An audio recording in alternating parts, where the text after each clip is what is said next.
welcome to day 5 of the What Are You Really Hungry For challenge. For those of you who have been following along daily, well done, keep going. For anyone who is a little bit behind, it's okay. This is your journey, the content is there for you to work through and do it at your pace. And I really hope that so far you are having at least some little light bulb moments and realizations of what you're truly hungry for and how this is actually nothing to do with food and body, and it is actually all about what is happening in here. So today is day 5 and we are talking about diet mindset. This one's huge.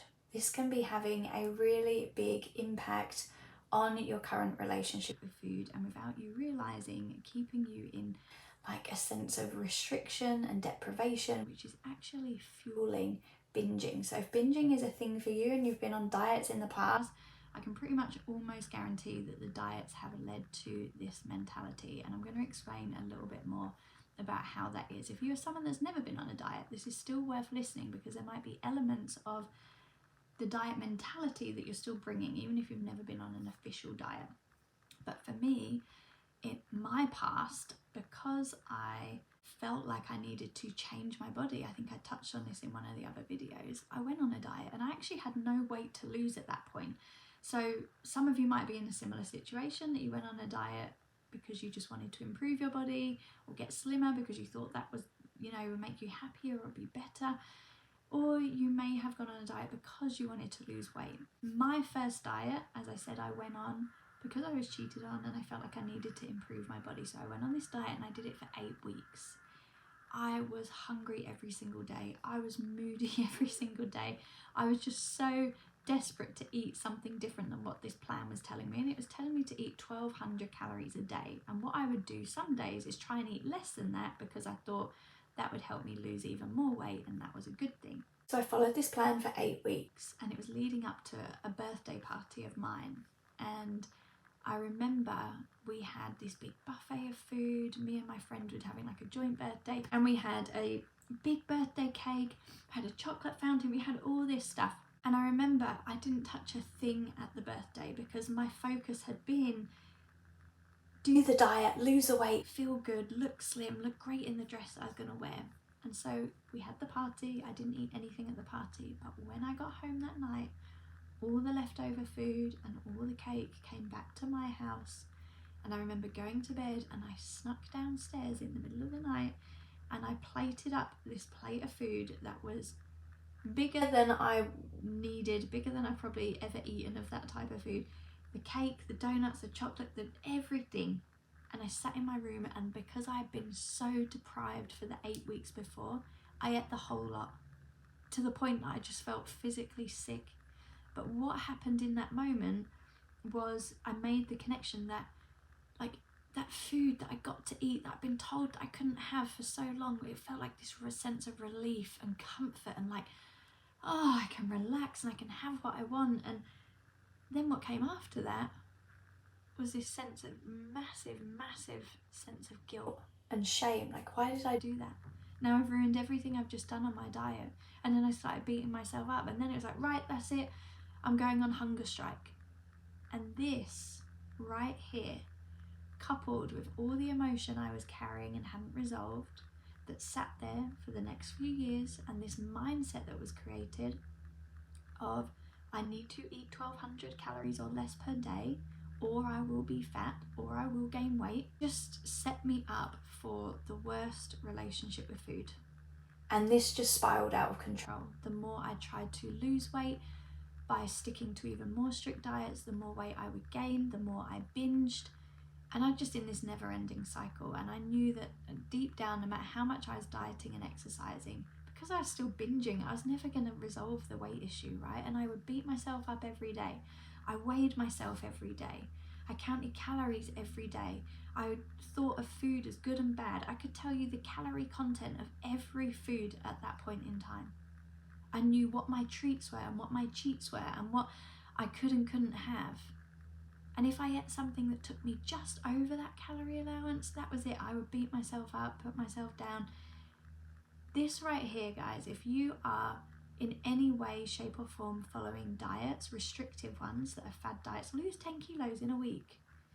Just know they are not a long-term solution. Yes, you might lose a quick bit of weight because you're essentially not eating enough. You are eating too little for what you need. And that is the simple equation of weight loss. Burn more energy than you consume. That's it. That is the weight loss system. But every diet out there is following that system. All they are doing, it doesn't matter what diet you do, they are creating a plan to help you follow that system of eat less than what you burn. So that's it. There's no magic, there's no complicated thing to follow. It just is that. But if you want to continue, like if you follow these fad diets, unless you stick to them for the rest of your life, it's not going to work long term. You might get the quick bit of weight loss, but then what happens? You put it all back on, right? Because you haven't resolved the issue in here of why you want to binge, or why you want to emotionally, or why you want to eat when you're stressed or bored or lonely, right? So the diet is never, ever, ever going to be your solution if you have an emotional connection to food, if you binge eat, if you secret eat. It is not addressing any of that. What it is doing, as we touched on in day one, is looking only at the food as the problem. Remember in that issue diagram? So it is treating food as the problem. It is not the problem. What's happening in here and the relationship and mindset you have with food is. That is what needs to work. But no matter how much you count your calories, cut out sugar, cut out this, cut out carbs, follow this diet, that diet, if you have deeper emotional connection with food, it's always going to keep playing out. You're just going to be stuck on a loop, and I learned this the hard way. So some of the things that you might be experiencing in your diet mindset, like what is that? Things like weighing yourself every day, maybe multiple times a day. This is not good for your mindset. This is not good for your emotions. It is not monitoring anything other than your fluctuation of fluid, hormones and different things in your body if you're weighing yourself a few times a day. So number one, I would say stop weighing yourself. Break up with your scales, put them away. You are so much more than a number. Your success is defined by way more than a number on the scales. Like, what does weight even mean? You could lose body fat and gain muscle, and your weight might stay the same or even increase, but you might be healthier.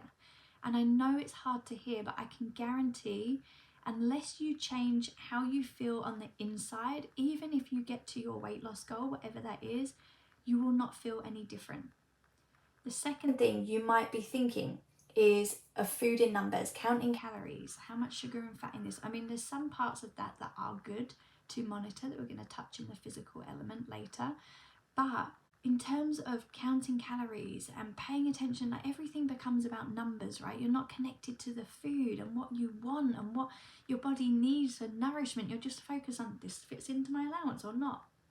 Food is good or food is bad. Like all of this is a really bad mentality to have around food when you want food to be relaxed and at ease and calm and just free and flowing, right? So the more we can remove the restriction and the governing and the monitoring and the weighing my food and counting my calories and obsessing over my clothes size label, all of the numbers, the more we can just relax that, the more positive you're going to feel around food. Diet mindset is playing a huge role, ladies, in how you're feeling every day around food. So there's a few things that I encourage you as today's little task to do. Number one, as I said, stop weighing yourself.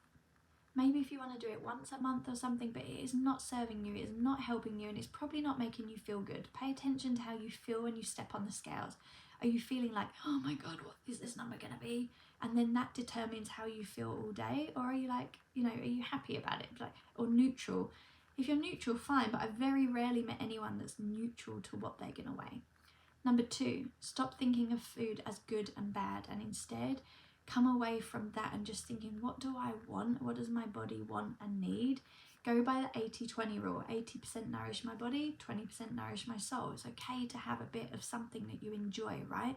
And to indulge now and again from a place of it's just a nice thing to do and you want it, as opposed to, oh my God, I need this so much because I've been so restricted, right? Number 3, get rid of the diet plans, stop them, come back to trusting you and your intuition. This takes a little bit of time and a little bit of practice, but when you start really working on these 7 areas that we're covering in this challenge, it is possible. And the main task I want you to do, ladies, actually set a new goal for yourself. If you have a current weight loss goal that you're working towards and you talk about, I want to lose 20k or 10k or 5k, there's something weird that happens in our brain when we talk about losing something. The unconscious mind goes, I don't want to lose any of me. This is me. It's here for a reason. Maybe it's protection. Maybe it's keeping me safe. Maybe it's, I'm holding on to this stuff emotionally and I want to keep it here.